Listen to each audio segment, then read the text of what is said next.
And we are live. Welcome to this Hatch webinar, everybody. See, we have a lot of people already here. Love to see that. It means you are already just waiting at the door. Welcome to this webinar. It is, what is today? Thursday, June 26th. And today we are talking about Hatch Voice AI. I am going to give you guys a minute to file in here. While we are waiting for others to join, I always like to ask you guys to put in the chat your name, your company, and your role, because that helps me to just understand who we're talking to and where we're going to be getting questions from. And I would also like to know, thinking of an icebreaker question here, I'm going to go with my go-to because it really doesn't get old. Put in your pet's name, what pet you have in their name. I just always need to know. I just feel like this is important information to have. So your name, your company, where you're at. Wait, I think I added one in there. Name, company, role, what pets you have and what their names are. And if you don't have a pet, but if you did have one, what would you name it? I'll start off. I'm Kristen. Actually, I'll put it into the chat. I'm Kristen. I'm the head of marketing here at Hatch. And I am in Boston, and I have a cat named Arnold. He has 26 toes. Andrew, who is on the backstage of this webinar, has probably heard this a million times, but he doesn't really have a tail. He doesn't really have 8 ears, but he has double paws on every paw. So he has a total of 26 toes. Wow. I'm going to put this in the chat. Great. Sometimes the chat takes a little bit. So I'm going to go ahead and get us introduced. Like I said, we are doing our webinar today is on Hatch Voice AI. We have quite a few people here, and I'm excited to kick this off. So I'm going to introduce, like I said, my name is Kristen. I'm the head of marketing at Hatch. Brandy, why don't you go ahead and introduce yourself and let us know where you're from, what your role is, and if you have any pets and what their names are. Awesome. Happy to. Thanks for the intro, Kristen. Everyone, hello. My name is Brandy. I am the growth manager here at Hatch. I'm located in New York, originally from the Bay Area, San Francisco. And I have a cat named Macy and a Siberian Husky named Charlie with normal amounts of paws, toes, tails, and ears. But not that we discriminate against any others. Love to hear it. And Brandy she is live from the office in New York, and she's in a shared meeting space. So you may hear a little bit of background noise, but she's going to be muting her mic when she's not talking. But if you do hear anything, that's what it is. Trevor, why don't you go ahead and introduce yourself? Yeah, hi. My name is Trevor Calero. I'm the CEO of Skyview Detroit. We're based here in the Metro Detroit area. Currently, I'm in between pets.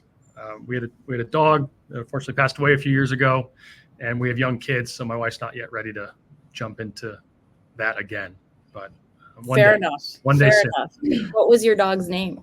Her name was Belle, but everybody called her Bella. They just, for some reason, people couldn't capture that. They just called her Bella. Okay, got it. Great. Nice to have you here, Trevor. Thank you so much in advance for your time.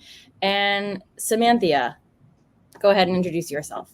Yeah, my name is Sam. I'm the Director of Client Services here at Skyview in the Metro Detroit area. I have a dog, and her name is Callie. Awesome. And I already forgot, we were talking backstage, and I was like, well, how do you pronounce your name? And you were like, you can just call me Sam. And I'm like, great, Sam. Samanthya, how do you, sorry about that. I'll have your name down for the rest of this webinar. Great. Okay, awesome. I'm going to go back to the slides here. I'm going to just give you guys a quick 20-second rundown of Hatch. On this webinar, we have a mix of people. Some people are Hatch customers, some of them are not. Some of you are Hatch users and you're not yet using Hatch AI. We have quite a mix here. So just so that we're all on the same page, Hatch is an AI CSR platform that allows you to scale revenue-driving conversations. So what does that mean? Revenue-driving conversations, they're nothing special. They're basically just the building blocks. I think I just lost my slides. There we go. Those are the building block conversations. So new leads, when a new lead comes into your business, you want to follow up with them. After an estimate, you want to follow up with them. If a lead has kind of gone dormant for a while, you want to check in on them, maybe get them to convert, or customers, appointment confirmation. So again, these aren't earth-shattering conversations, but they are the building building blocks of growth. And Hatch is designed to scale that, both in the way that it is organized with automation, and then also we have AI CSRs that help to actually carry that out. So today's webinar, we have Skyview Detroit on, Trevor and Sam, and they're going to be telling us, we're going to be talking specifically about the voice AI portion of Hatch, but we welcome any and all questions about Hatch AI, voice AI, SMS AI, or in general, just questions about how they implemented a new technology. Any and all questions, no stupid questions here, all are welcome. Agenda, very brief agenda here. Brandy is going to walk us through a little demo of Hatch Voice AI, and then we're going to switch the spotlight over to Skyview. We're going to just talk about what made you want to use Hatch Voice AI, what it has been like, how you implemented it, what results you have seen, and then we'll probably be answering questions along the way that are particularly relevant to what we're talking about, but we will also save some questions to the end. So feel free to put your questions in the chat and we will address them accordingly.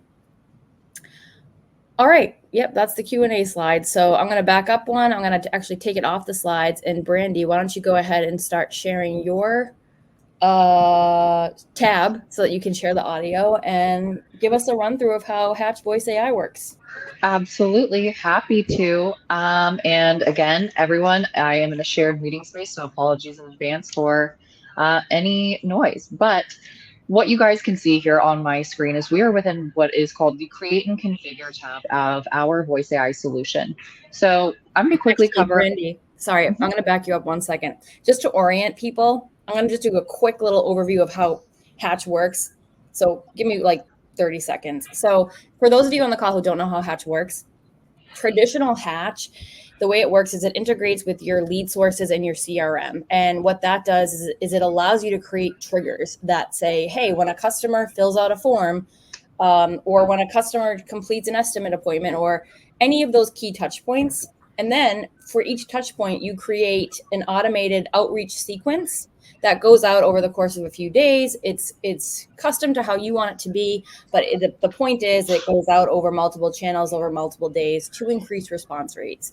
When somebody responds, your AI then actually jumps in to kind of handle that response, help to qualify the lead. It may pass the person off to a human when needed, but that's kind of the overall workflow. So our AI they do SMS and email.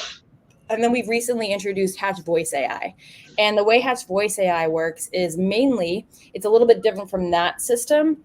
Hatch Voice AI is actually much simpler to visualize. And the way it works is when somebody calls your business, the Voice AI will receive those incoming calls. So this is what Brandy's going to be demoing. And I'm sure there will be questions here on if Hatch Voice AI can do outbound calls. That is in our roadmap, but right now it is just inbound call answering. So that probably will help to just set the stage for what Brandy is about to demo now.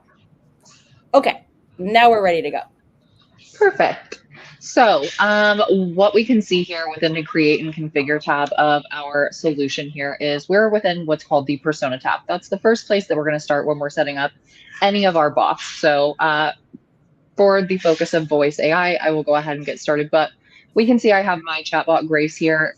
We simply recommend using a name from outside of your organization for any of your AI to be able to quickly determine if a conversation was conducted with someone like Grace, we know that that was an AI conversation. As far as the tone, when we're moving into selecting the tone, you can see the top 3 that are most utilized amongst our current customer base. But this is what I like to describe as the personality of your bot. So friendly, kind, enthusiastic, formal, professional, polite, funny, informal, cheeky, all fantastic options. I will go ahead and stick with funny, informal, cheeky. And then what we have is our voice selection, and we have multiple options pre-selected here. But one of the things that really sets our solution apart and allows our customers to get really customizable with it is our recently released custom voice recording. So within about 30 seconds, our customers are able to work with their teams and upload custom voices. With the custom voice recording, we're able to gather the natural speed of speech, the natural human tone, as well as inflection. So these voices are a great way to not only customize, but also humanize the solution as well. Additionally, something that's new here within the persona tab is our new spam call filter. So a lot of our customers that have moved off of third-party call solutions have mentioned that they were getting large volumes of spam calls. So we wanted to find a way to do something with those spam calls. And so we essentially had our product team build out this spam call filter. And what we recommend is creating a spam column on your sales board for all of them to live. And essentially, if a caller doesn't speak or hangs up instantly, what we're doing with those conversations is discarding them to go ahead and live in that spam column. We're never blocking callers from reaching back to us again in case it's an instance where it may be a customer that had a bad connection. But as mentioned, this is a great way just to make sure that as far as your usage goes, none of those spam calls are going to be eating any of that up. And I'm going to jump in here too and say that when Brandy says your spam column, we're referring to, I don't know, can you see that? Do you have that in your, yeah. So in Hatch, for each of your workspaces, you have a column and you can customize those to however, whatever your process looks like. So if you have a spam column, then you can just move the conversation. It's a great way to just visualize where you're at. Yep. All right. As you were. Amazing. So jumping back into our create and configure portion, now that we've gone over the persona, I'm going to jump into the knowledge bases, which is where we essentially say that we are building out the brains of our bots. And we always start by building out what's called a business profile. This is something that doesn't take a long time for us to do. It's simple information that we are able to pull from you guys' websites, whether it's the business name, category, description, hours of operation, a link to the website, physical location, service area, services, products. But after we've assigned a business profile is when we're moving into the bot's ability to answer frequently asked questions, whether that's in-home appointment hours, financing, cost.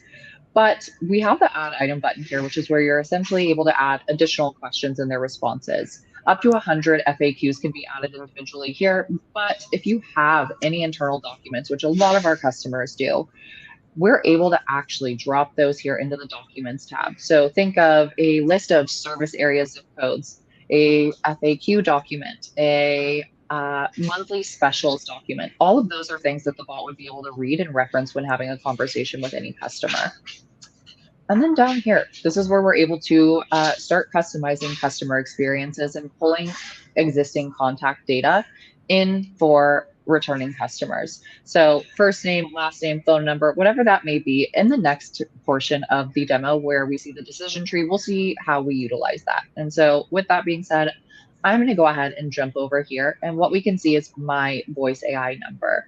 So my voice AI number is set up to handle all calls, whether it is overflow, after hours, any of those situations where our customers are calling in and looking to connect, we want to capitalize on that. So having a solution like Voice AI in place is exactly how to do it. As far as the greeting message, this is where all of our customers that have any type of standard greeting message, like how do we make you smile, would go ahead and throw that in. The bot is always going to stick verbatim to any type of custom greeting message. And after we've set up our inbound phone call trigger, as well as gotten our greeting message set up, is when we're moving into the chatbot instructions. And the way that I like to describe this as the guide or the roadmap that we're asking it to follow when it's having a conversation with our customers. And so what we can see is the first two things my bot's going to do as we are reaching out is identify the reason the caller's reaching out and find out if they're a member of the monthly maintenance program. Our bots are able to overcome objections. So if we ever had a customer call in and say, I'm not a member of the maintenance program, what's this going to cost me? The bot would be able to work around that and say something along the lines of, understand there's some concern, but there is some additional information we need to gather. And it's going to go through all of your additional prompts here that you specified are necessary to book that appointment, qualify that lead, sell that job, whatever that may be. But as far as the commands go, that is the last thing that I'll be covering here in our bot setup, and we can see them highlighted here in yellow, blue, and red. Our commands are when we are telling the bot to take action or do something.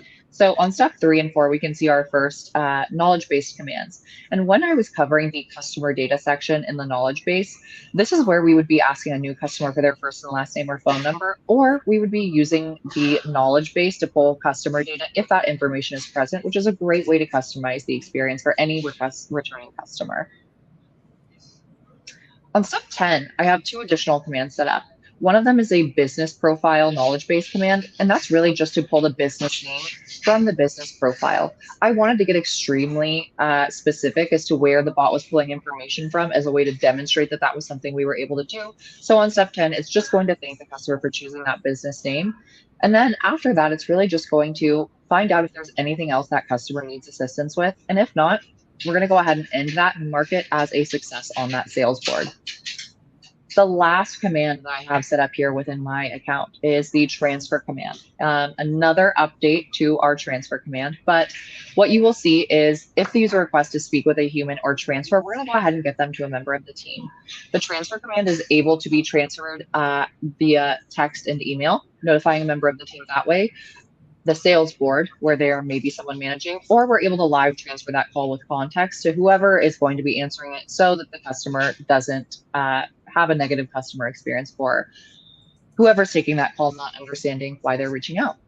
But with that said, I'm going to go ahead and jump over here. And what we're going to do is we're going to have a test conversation with my bot, Grace. Hey, hope you're doing well. Thanks for calling Batch. How can I help you today? Hi, yeah, I was actually giving you guys a call because my HVAC system just decided to stop working on me. Ah, the old just stop working trick from the HVAC. Classic. Okay, do you happen to be a member of our monthly maintenance program? It could affect charges and all that jazz. I don't believe so, but I might want to join if it's going to be beneficial to me. Gotcha. So you might already be in or thinking about getting in. No worries. Your tech will definitely provide you with some details once they're out. Let's finish taking care of your appointment details and then you can decide. What's your first and last name for the appointment? My first name is Brandy and my last name is Jackson. Thanks, Brandy Jackson. Can I get a phone number to reach you back on if needed? Absolutely. You can reach me at 415-379-3915. Thanks, Brandy. And what's the full address where your HVAC system is acting up? Please include the street, city, state, and zip code. That address would be 123 Main Street, and that's here in Manhattan, New York. And my zip code is 10017.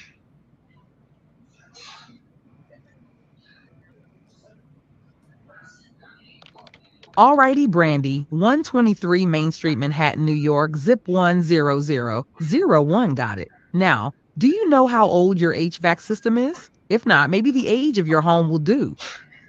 I could not tell you about the age of that system if my life depended on it, but I do know that my house is 10 years old.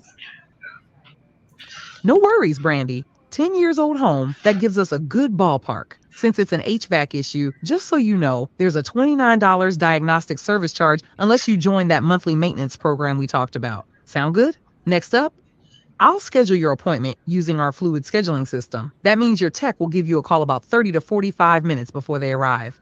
Now, what day and time work best for you? I recommend sometime between 8 a.m. and 5 p.m. Eastern Time. How's Thursday or Friday looking for ya? I could actually do Thursday at 4 p.m. if you have that available. Thursday at 4 p.m. Eastern Time? Let me check that for you. Yep, that slot looks good. We'll pencil you in for Thursday at 4 p.m. And remember, the tech will ring you 30 to 45 minutes before they show up. Anything else you want to ask or need help with, Brandy? No, I appreciate the help. Thank you for calling. Have a great day. Awesome. So as far as walking through our bot setup process and a conversation with Grace, that's about the process that I would follow. Great. Thank you, Brandy. I forgot that you selected her as like a little cheeky. And so she was like something about, oh, that happens. And there might be this and all that jazz. I forget what she said in the beginning, but it kind of made me laugh. So yeah, she always makes me laugh. That's why I always give her that little cheeky tone. And then she said something like, can I do that for you? It was a little, yeah. Sometimes the body's a few, refinements here and there, but it is what it is. Okay, great. Thank you so much, Brandy, for walking us through that. And thank you, Trevor and Sam, for sitting through that. I know you're well aware of how it works. Now I want to just kind of put the spotlight on you guys and just ask you some questions about what made you choose Hatch and all that jazz, if I could just say that. So, so welcome take the stage. Trevor, can you just outline for me what was the main problem that you were looking to solve with voice AI particularly? Yeah. So we've been using Hatch. We're still a relatively new Hatch client. So I think we've been using Hatch SMS for a number of months. And one of our values as a company is innovation. And we're always looking for ways to be kind of at the forefront of new technologies. And when it comes to AI, I think we just kind of early on decided we're just going to jump in head first with that. And so I think maybe it was on one of these webinars or an email from you, perhaps, said the next feature for voice AI is live. And we said, hey, we want to be a part of that. We did not have very high expectations up front. We didn't really know what to expect. But for us, it was kind of a low bar we were trying to solve. So our organization, we try to be very lean, really efficient, and heavily utilizing technology in order to do that. And so, for example, Sam is the only person in our call center. She handles everything. So for us to be able to utilize, Hatch with SMS has allowed her to be extremely more efficient and productive. And as we look to continue to grow and to expand, the real hard cost ROI is not having to hire multiple people. So we wanted to take a chance with voice. For me, and I'm curious what Sam's perspective is, but for me, like the win-win opportunity was missed phone calls, because we only have one person in the call center. Sam's on the phone all day. And so if people call in while she's on the phone, we miss that. We get anywhere from 40 to 50 previously, 40 to 50 missed calls a week. And I'm not sure about other companies on the call, but in our experience, most people do not leave voicemails anymore. They just hang up. And so these are folks that are typically not in our CRM. We have no visibility to them. So we were just losing that left and right. And so for us, it was kind of like the low bar was to consider Hatch Voice AI as almost like a smart voicemail box. To say, hey, can we, at the very least, can we get people engaged with Voice AI, even if they did or even didn't want to speak to the bot? Could we at least try to capture their name, their contact information, their location, so then when Sam's trying to reach out to them down the road, she's not going in blind. So that was kind of just the initial thought that we had. Yeah, and I also remember you saying, your initial reason for just getting started with Hatch was kind of interesting, because you essentially were just looking for a way to enable Sam to be able to manually text people. And then I think it was Lead Perfection. Was it Lead Perfection or i360? i360? We're on i360, yeah. i360 recommended Hatch. And then I just like how you said it reframed the whole problem for you, because it was a different solution to, it was better than what you had expected. Yeah, I mean, I have a million ideas and things that I want to do. And like when we got introduced to you guys, we'd heard about Hatch for a long time, and we'd wanted to test AI for a while. And then we switched CRMs, and we were looking for a new, texting platform, manual texting platform. And when i360 recommended you guys, it just sort of like brought this conversation top of mind for us to say, hey, now's the time to really jump into this. Yeah, cool. And then Sam, for you, so you're, as Trevor said, you're on the phone like a good portion of the day, yeah? Yeah. I mean, on average, we get anywhere over the weekend. I'll come into anywhere between 60 to 150 new leads. So like I am reaching out to all of those Monday mornings. So when I'm reaching out to those, she's able to jump in and capture those missed calls. I mean, just to put on perspective, the first week of May, we had 43. This last week, we had 7 missed calls. Wow. That's so great. She's a huge, huge help when it comes to capturing that business. Yep. Yeah. Because I remember, Trevor, you were saying that like when we come out with outbound, that'll be even better, because Sam, it sounds like for you, like you said, you come back over a weekend, you have X amount of missed calls, and now you have to go through them. Now, for the ones that leave a voicemail, I imagine you listen to the voicemail and call them back. For those that didn't leave a voicemail, do you guys even have a number to call back there? Or, okay, so do you call those back, or does it depend on your bandwidth? I do. I typically call 1 to 2 times, and then we've actually incited a new campaign to where if they don't answer and call me back within the 2 times, we insert them into a campaign saying, hey, we received your missed call. Is there anything that we can help with? And then if they engage with that, then it puts them into the dashboard again. Okay, got it. So they call the business, they call you guys. If you call back, they don't pick up, then you actually put them into an SMS or an SMS and email sequence. Yeah, and then it just takes it off of our dashboard. That way they're done, followed up with, and then if they want to re-engage, then they have that option. Okay, got it. Awesome. All right, let me look. I took some notes, but let me look at my outline here for the initial thing. So we talked about the operational, the staying lean. Another thing I do want to comment on, Trevor, is what you were saying, which I think is key, is you're looking to stay lean, but your situation is, you have one person that's managing the call center, but I like how you said that, like, your ROI is not necessarily exactly in like the setting more appointments. It could be, but initially it's like, you don't actually have to hire on more people. And I believe are you looking to scale your lead sources? Are you continuing to grow that lead volume? Yeah, we're constantly looking to push. And Sam, correct me if I'm wrong. If we did not have Hatch, we would have at least 1, maybe 2 more people in the call center. 100% to handle the volume.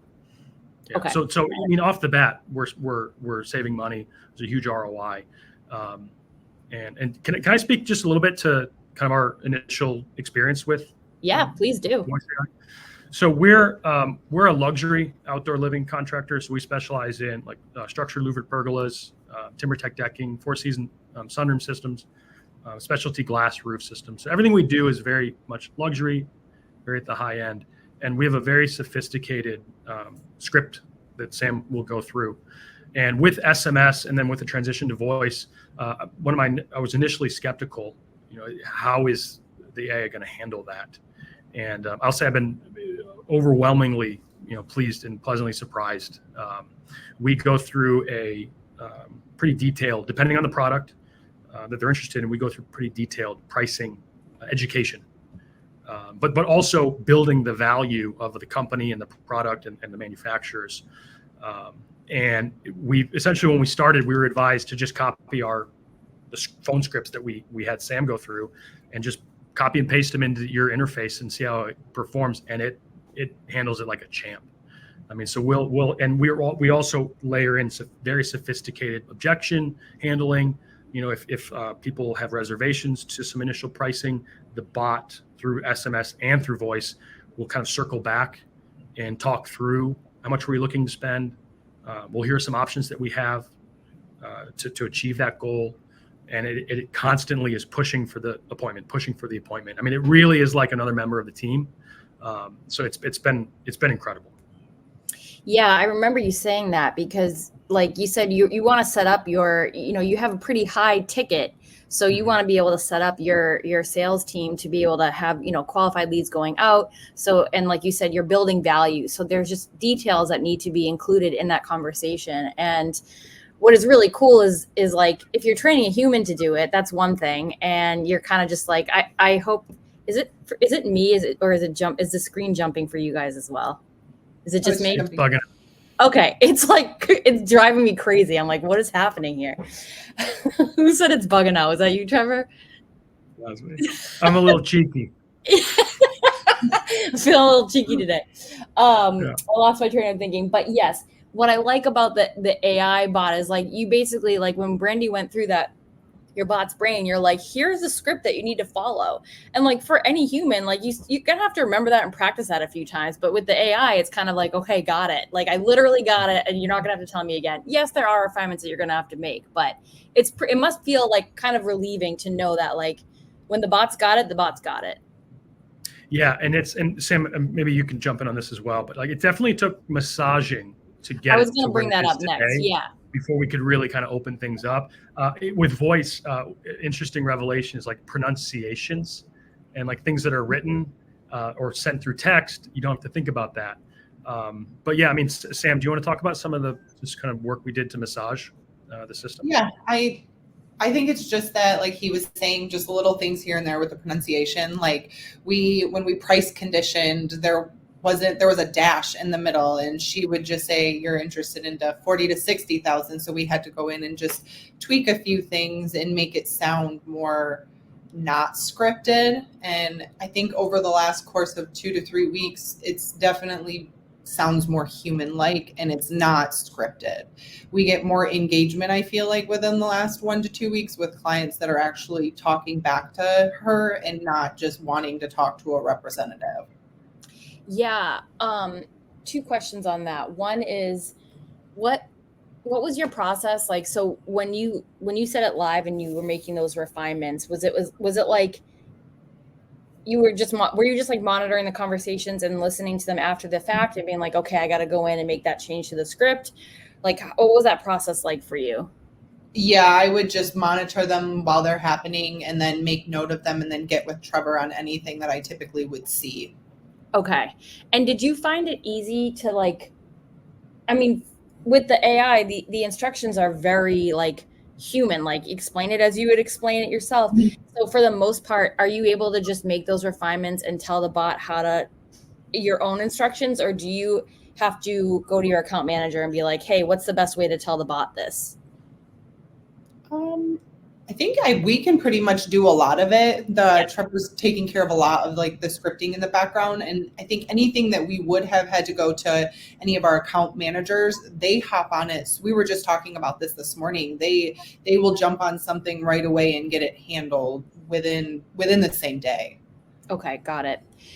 And then this idea, Trevor, I mean, both of you can probably speak to this, but I think you were saying, Trevor, that you originally started off with the bot with like a particular greeting, but then you made it clear right up front, like, hi, I'm an AI assistant. So what were the results? Like that you said that helped increase engagement. Is that right? Yeah, so in the beginning, people really were unsure if it was a bot, and then they were getting confused with it. So once we started to say that up front, they're able to let us know like if they wanted to continue with the conversation. And if they didn't want to continue with the conversation, then she just got their contact information and said I'd get it to the representative. But those clients that didn't want to communicate with a bot would end up just hanging up and we would have nothing. Right. Okay.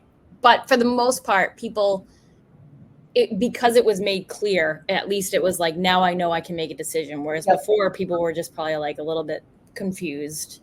Yeah. Yeah. I mean, our objective. So initially, when we first launched it, we did get pushback where people would just say representative, or they would just hang up because the voice is not there yet where it sounds like a human. I mean, you guys could hear from the webinar, from the example. You guys are telling me there's a day coming soon where it will, which will be interesting from like an ethics perspective, but that's another conversation. But it's very clear that it's a robotic AI. And so we just experimented. We said, why don't we just tell people up front, almost like kind of challenging them to like, try this out. I mean, everybody knows about AI. Everybody's talking about it. So we're basically, hey, I am your AI Skyview virtual assistant. I can help you with product information, questions about pricing, and get you scheduled for an appointment. So we tell people up front, this is what I can do for you. And immediately we got much higher levels of engagement and people are booking appointments. I mean, Sam, we get multiple appointments a day where Hatch is either through text or through voice. We're just like a little green notification. There's another one that she booked for us. Yeah. I like that because if I agree, like, I mean, we all know like it's still an AI, but when you're saying up front, like, hey, I am an AI, but before you hang up on me, like, I am just here to do these basic things. Like, I'm going to get you taken care of. Don't worry, you will get to speak to a human, but like, give me a chance. I can do these things for you. So I think that is pretty effective. And then can you talk to me about because your CRM calendar, we don't have the functionality yet. For those of you on the call who aren't aware, Hatch does integrate with the Service Titan calendar. We are building in additional integrations into our roadmap because that will be key. So i360 is on the roadmap to, build out that calendar. But so because the bot actually doesn't schedule it directly on the calendar, can you walk me through what the process looks like, what you mean when you say the bot is booking appointments? Sam, you want to take this one? Yeah, so I monitor both dashboards pretty thoroughly. And when I see something that will pop into the AI success on either of those I know, whereas typically an appointment set within that, either to call or to schedule an appointment. So I'll jump on those right away. And then what I do is I just call them, I confirm all the details. I say, hey, I know you spoke to my virtual assistant, Brenda. Just want to confirm this is what you wanted to do. I need to make sure that it's available in our CRM, and then I coordinate the times and I get it set. So they're still talking to me after the fact, but just to confirm all the little details that need to be confirmed. Okay, Sam, got it. I'm curious, how often are folks, because we tell people this is our typical appointment slots, 10, 1, and 4. We run appointments Tuesday through Saturdays. And what time works for you? How often is there a conflict where it's just we're completely booked?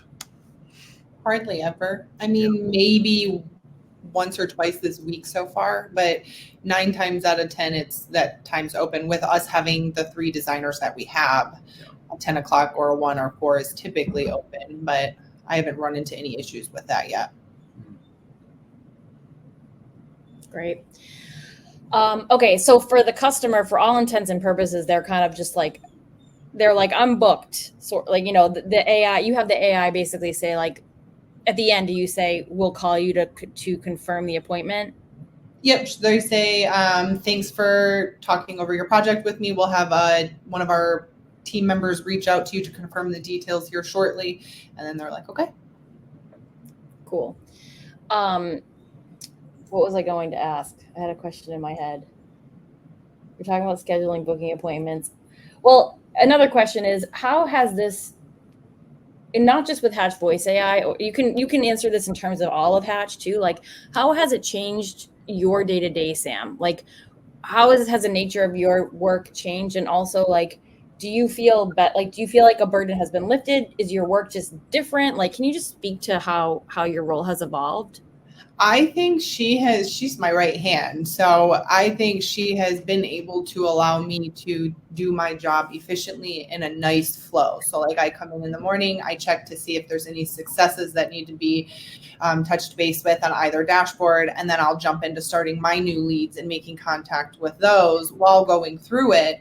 And then by the time I get to it, I have it organized, but then like the calls are still being taken care of when I'm able to get through all the stuff that needs to be gone through on both CRM and dashboard. It organizes it and allows me to stay focused on one job. And then once I'm able to get done with that job, because like Trevor said, me making the outbound calls, when we get anywhere between 4 to 10 inbound calls a day at minimum, those calls can take anywhere between 5 to 15 minutes a piece. And then things are not on pace anymore.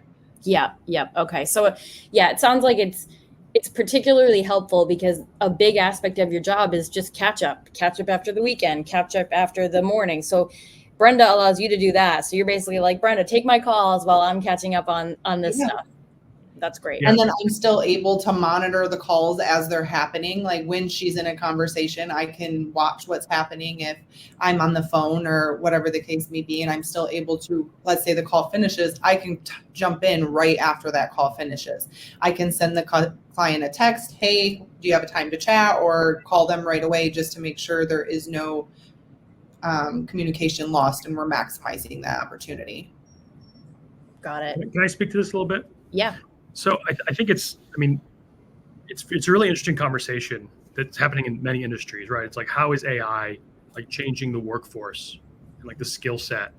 And I think companies need to really like kind of reckon with this and like take this seriously, because we've been so blessed that Sam is like completely equipped to handle this, but the role's like drastically changing, especially for a call center agent. And then when we switch to outbound calls, there will come a day where Sam may never speak to a human again, right? And the old school model is just pound the phones. And so I think companies need to think about their labor force and like who they have in what seats and like where this technology is shifting that. Because correct me if I'm wrong, Sam, but like your job is, when the day comes where outbound is now, you show up on a Monday and at 8 o'clock, it places 150 calls immediately. It's like your job is really more like an IT administrator. And like, there's so many systems. I mean, even with all of our automations across the board, a lot of her job is just making sure the systems are working correctly. And I'm starting to give her more to say, you're going to own this hatch now of like being the one responsible for creating new campaigns, monitoring the scripting. And so it's a different role than a traditional, call center agent. And I think people need to look at that and make sure. I think that someone not as gifted as Sam could get exceedingly overwhelmed with their role changing in this fashion. Yeah, agree. I have some follow-up comments, but Sam, I want to give you a chance to respond and share your thoughts on that. I think it's 100. I agree with it. It's been different for me because I come from like a call center background where it's cold calling out a lot, like it's just constant. And for this, it has been a change, but it's been a nice change. Like it's very interesting to watch and be able to have a technology that I'm able to depend on like this and be able to help us in such a large way to grow as a company. Yeah, totally. I think, Trevor, what you're getting at is it's yes, some people are concerned about like AI taking their job, but really it can just shift what your job is. And for you, Sam, you're more just like orchestrating, like you will have an AI workforce and you are their manager. You're like, just like you would manage a team of humans, you're like, okay, what are your instructions? Are your instructions up to date? Like, yeah. Have you veered off of that at all? Do we have to do another meeting? Like, it's almost like the same thing. Like you might take some time to do a review with your employee, same thing with your AI workforce. And then with the systems, like you said, Trevor, you made a great point, even when we talked prior to this, that even though AI is meant to make your job easier and automate things for you, it's not a set it and forget it thing. Like it speaks with your systems, but you have to make sure that it's integrated properly, and you have to make sure that you have like that you do have to monitor and make sure things are set up properly. Mm-hmm. For sure. I mean, I don't think Sam's given herself enough credit, though. I think if she comes with a baseline understanding of technology, and I think somebody, not to be too negative, but just somebody who doesn't have a basic understanding of like computers and feels comfortable with that, I think could be pretty overwhelmed. Yeah. Doing this. Good stuff. I'm gonna switch over for a second to let's see some questions here. So. Gordon wants to know, do different voices have different cadences? I'm wondering, Gordon, if you don't mind clarifying your question here, if you're still on the call. I don't know if that's referring to, I'm assuming that's referring to like the actual cadence or rhythm of the voice. If that's the case, Brandy, do you want to take this question?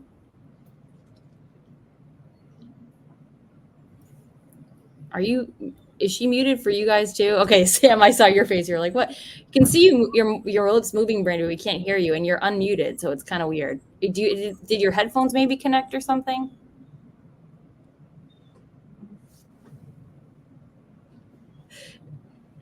Okay, stand by. We'll come back to we'll look at some other questions. I can answer the question. Okay, go for it. The answer is yes, right? If you saw like there's that drop down, there's Brenda, Chloe, Steve. I don't know. There's all those different names. They're different ethnicities, genders. You could kind of, depending on the culture and style of your company, you can pick one that maybe works better for you.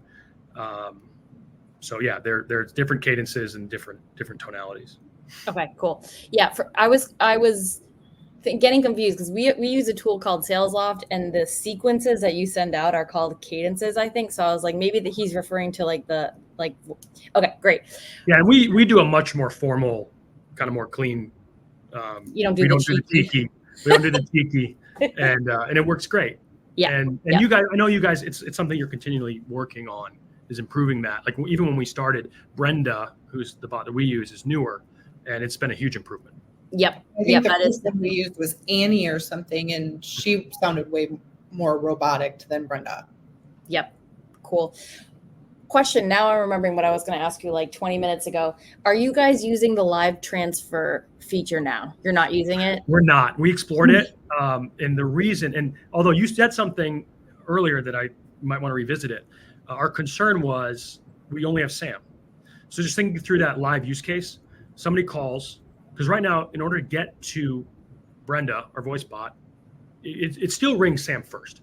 So if Sam's on the phone, it goes to Brenda.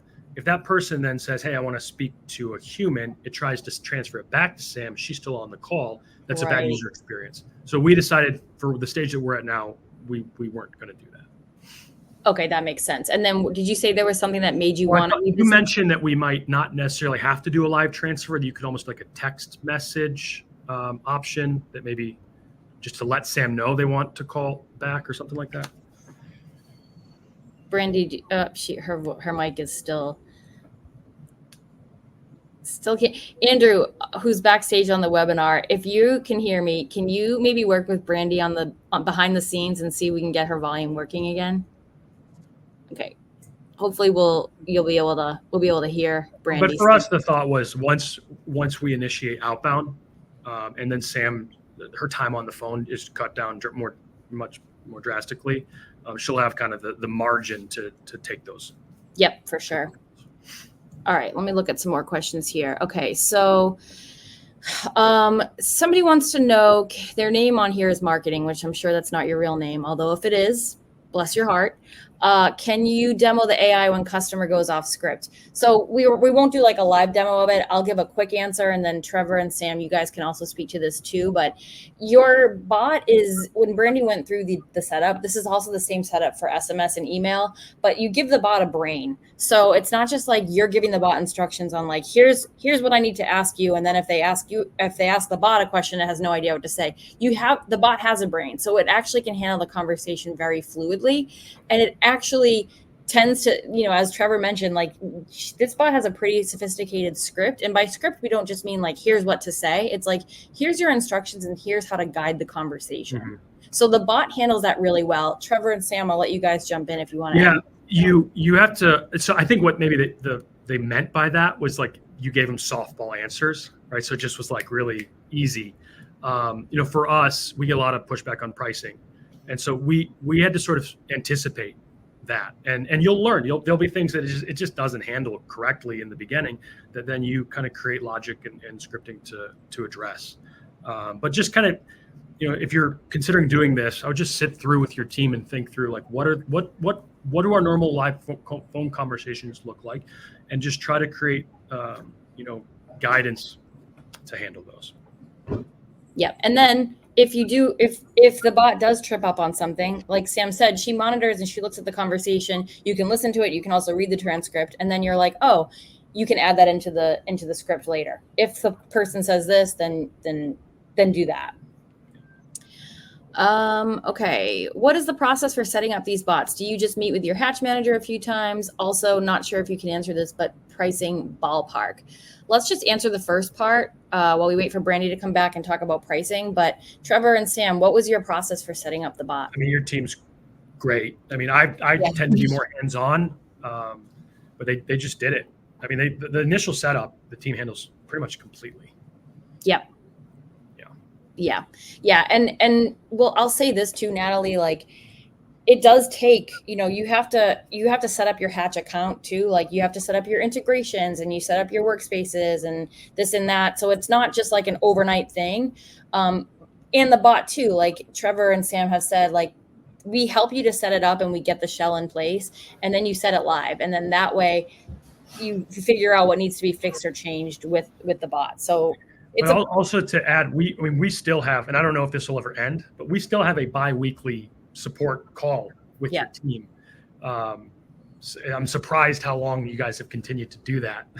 It's like it's amazing. And so any questions we have, we'll jump on live screen shares where I'll go into our Zapier automations and they'll tell me what to do. I mean, the support's been really great. That's awesome. Brandy, I think we can hear you now. Unmute yourself. Testing 1, 2, 3. You're good. We have a question here on like ballpark pricing. Can you talk a little bit about pricing? Yeah, absolutely. So when we're talking about voice as a solution, so voice is a little bit different when we're talking about pricing. We are not one of the solutions that's going to be charging our customers by the minute.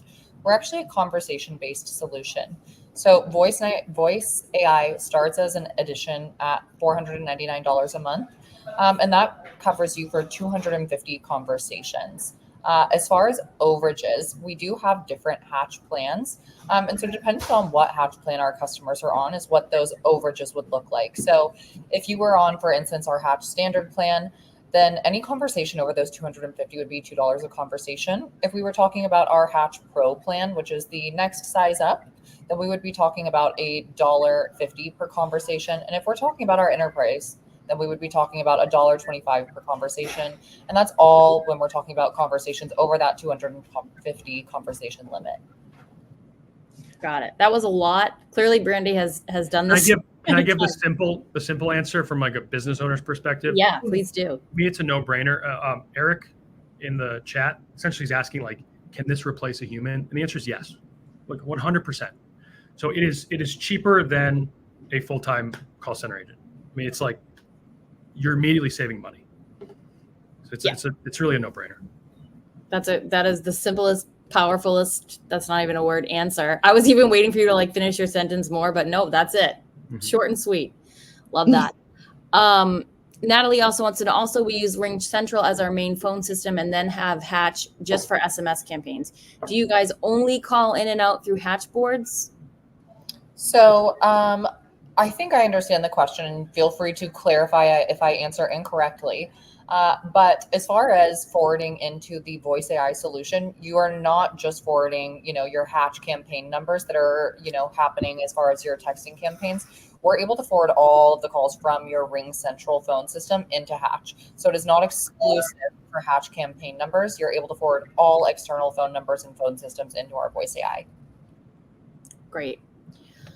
Alyssa wants to know, if you pick the cheeky personality and the customer does not like it, can the bot pivot to something else? Is that something it can do on its own, or do you add it to the script? So that's a great question. And if I'm going to be completely honest, it's something that I would build out into the chatbot instructions, where I believe we could say, if the customer is becoming agitated with your tone, try to be a bit more formal. And that's the way that I would go about it. That makes sense. All right, let's see. I have a question on that, Brandy. Can it pick up on the tone of voice from the customer to sense that they're frustrated? It can actually. So I'm glad that you asked, because we actually set this up for a client that signed up for voice recently. And what they wanted to make sure was if the bot was sensing any type of agitation or frustration from the customer, that it was immediately going to be transferring to a member of the team. So the bot is able to identify sentiment. And if it is, seeing that the customer is agitated, any of those, and really needs to be connected to a member of the team, then we would go ahead and set up that transfer command. That's cool. Yeah, and that reminds me too, what you got, I like how for your bot, and I'm sure this is the use case for other voice AI customers, when somebody says, I want to speak to a representative, your bot, Brenda, essentially says like, sure, we will transfer you, but can you, or like, we'll have somebody reach out to you, but they still then collect their information, which I'm sure for you, Sam, is just a major time saver. Yeah. Okay. Yeah. Just wanted to capture it, because it's not always about setting the appointment. Just the mere capturing of the information is the bulk of the conversation at times. Maria wants to know, how would you guys organize the workspaces with AI when you have multiple agents using it to book appointments? Does anybody want to take that? Do you need any further clarification? I'm curious if she means like they have multiple humans. We just have one, and I don't really ever see the need to have multiple, unless we're looking at different products that we're launching that we may have less rigorous price conditioning parameters. For example, we may want that may touch a different socioeconomic class. I could see us wanting a different bot for those reasons, or if we expand geographically to different parts of the country. But like just for us in Detroit, I don't see the need for multiple bots here. Yeah, and Maria, feel free to add in any more clarification. But the way Hatch is set up is that you do the bots you have one bot per campaign. So if you have a speed to lead campaign for your Angie leads and a speed to lead campaign for your Google LSA leads, each bot is separate. You can clone the bots, but at least you then have one bot per per campaign, which is helpful because then it's kind of an expert in that area. And then as far as like organizing the workspaces with the AI when you have multiple agents, again, I think it's also helpful if you just have your workspaces broken out by department, because then people are not on, like if you have humans doing it, then they're not on top of each other, but that you can separate it out that way. But feel free to add any additional clarification there if we didn't answer your question. Can the bot support multiple languages one on the fly if the customer switches mid-conversation? Brandy, this is probably a question for you. So we have seen the bot has been able to communicate in Spanish. However, it is not explicitly available. Got it. Natalie wants to know, when did you start using Brenda for calls? Was it earlier this year or last year? Sam, do you remember? We actually just started using her in May, I think, maybe end of April. Yeah, so we actually, Trevor, Sam, and I actually connected almost initially as soon as voice was released. And they had started their build out process in April. But I think you guys actually launched in early May, if I remember correctly. Yeah, and I think within the first 2 weeks, we switched to Brenda. I think we switched to Brenda as soon as you guys told us she was available. Yeah, we had a few issues with the first one, just sounding too robotic. And then we switched to Brenda, and she's been great ever since. I mean, our numbers for the one thing that we were aiming for with capturing the missed calls every week has dropped, with this past week being the lowest at 7 missed calls. Yeah, that's awesome. So. Okay, there's a question here that I missed. Is there currently the ability to upload your call center training material or playbook? And if so, and it now has all the information that it needs to screen callers and qualify customers, can this eliminate it? Oh, okay, you did already answer this one, Trevor. Okay. Yeah, I mean, I would absolutely, with that document upload, Yep. I think that would be a huge benefit. If you already have a full training playbook, upload that. I think you'll be able to go immediately. Yep, exactly. Cool. All right. I think did I miss any questions? I think we covered it all. I'll give us like 1 more minute if anybody has any additional questions.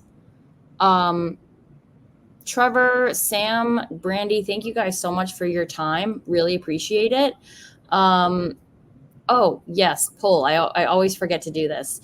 Okay, so you're going to see a poll. I think it's up on your screen now. If you are not yet a Hatch customer and you are interested in Voice AI or even just regular vanilla Hatch or Hatch AI SMS, you can raise your virtual hand and we'll have somebody reach out to you. If you are already a Hatch customer and you're interested in implementing AI, you can also raise your hand. Or maybe you're just like, hey, there was a campaign that I wanted to create that I've been putting off and I need to reach out to do that. Feel free to raise your hand and we will have your account manager reach out to you. I think, we may have one. Okay. Thank you. Very insightful. You are welcome, Brian. Thank you for showing up. Always appreciate that. And cool. Justin, Natalie, thank you guys so much. All right. I think we're good to end. Thank you guys so much. Have a good day and we'll see you again soon. Thank you. All right. Bye-bye.